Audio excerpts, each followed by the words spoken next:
আজ মুখ্যমন্ত্রীদের সঙ্গে বৈঠকে প্রধানমন্ত্রী। সব রাজ্যের মুখ্যমন্ত্রীরা, শুধুমাত্র ভোটমুখী 5 রাজ্যের মুখ্যমন্ত্রী ছাড়া বাকি সব রাজ্যের মুখ্যমন্ত্রীদের সঙ্গে আজ ভার্চুয়ালি মিটিং করবেন প্রধানমন্ত্রী। পশ্চিম এশিয়ার যুদ্ধ পরিস্থিতি নিয়ে আলোচনা হওয়ার কথা বলবো মৈত্রীর সঙ্গে। মৈত্রী, কি জানা যাচ্ছে আর এই বৈঠক নিয়ে কি আলোচ্য বিষয়? মূলত সমস্ত রাজ্যগুলি কতটা প্রস্তুত রয়েছে এই যে বর্তমানের পশ্চিম এশিয়ার যুদ্ধ পরিস্থিতি রয়েছে, এবং তার ফলে খুব স্বাভাবিকভাবেই সরকারের উপর একটা চাপ পড়ছে, এবং সেই জায়গায় দাঁড়িয়ে সমস্ত রাজ্যগুলি কতটা প্রস্তুত রয়েছে সেই প্রস্তুতি খতিয়ে দেখা, এবং কেন্দ্র কিভাবে চাইছে রাজ্যগুলি মুভ করুক সেই বিষয় সম্পর্কেও একটা সম্যক ধারণা দেওয়ার জন্যই এই বৈঠক আজকে আয়োজন করা হয়েছে। প্রধানমন্ত্রী নরেন্দ্র মোদী আজকে সন্ধ্যে 6:30টার সময় ভার্চুয়ালি এই বৈঠক করবেন সমস্ত মুখ্যমন্ত্রীদের। শুধুমাত্র নির্বাচনমুখী যে রাজ্যগুলি রয়েছে 5 রাজ্য, অর্থাৎ পশ্চিমবঙ্গ, কেরল, তামিলনাড়ু, পন্ডিচেরি, অসমের মুখ্যমন্ত্রী ছাড়া বাকি সমস্ত রাজ্যের মুখ্যমন্ত্রীরা ভার্চুয়ালি যোগ দেবেন এই বৈঠকে। এই যে 5 নির্বাচনমুখী রাজ্য রয়েছে সেই 5 নির্বাচনমুখী রাজ্যের মুখ্য সচিবদের সঙ্গে ক্যাবিনেট সেক্রেটারি পর্যায়ে পরবর্তীকালে বৈঠক করা হবে, এবং সেই রাজ্যগুলির যে পরিস্থিতি রয়েছে সেই বিষয়েও একটি স্টক টেকিং নেওয়া হবে। মূলত আগামী দিনে কি পদক্ষেপ করা হতে পারে এবং এখনো পর্যন্ত কতটা প্রিপেয়ারনেস রয়েছে এই পরিস্থিতি সামাল দেওয়ার জন্য, এই সবটা বোঝার জন্যই কিন্তু আজকে সন্ধ্যে 7:30টার এই বৈঠক। ধন্যবাদ মৈত্রী।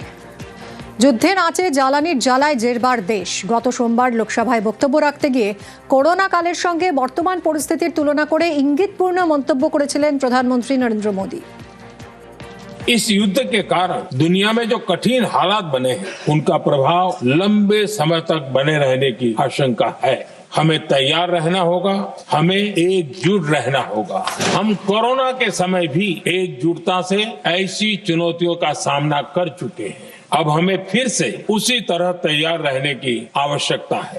धीरज के साथ, संयम के साथ, शांत मन से हमें हर चुनौती का मुकाबला करना है, और यही हमारी पहचान है, यही हमारी ताकत है। ফের কি লকডাউনের ছক কেন্দ্রের বিজেপি সরকারের?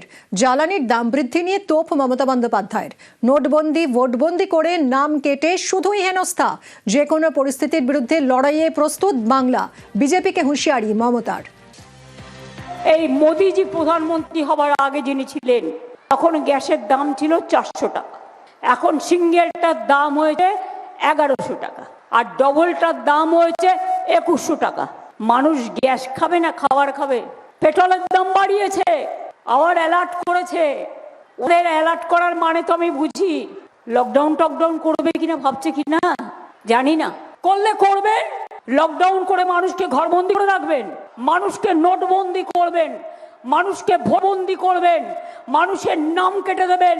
জেনে রাখবেন, কোভিডের সময় লকডাউন ছিল, আমরা 21-এ কোভিডের মধ্যে যদি লড়াই করতে পারি, যে কোনো পরিস্থিতির মোকাবিলা করে লড়াই করবার জন্য আমরা রাজি আছি।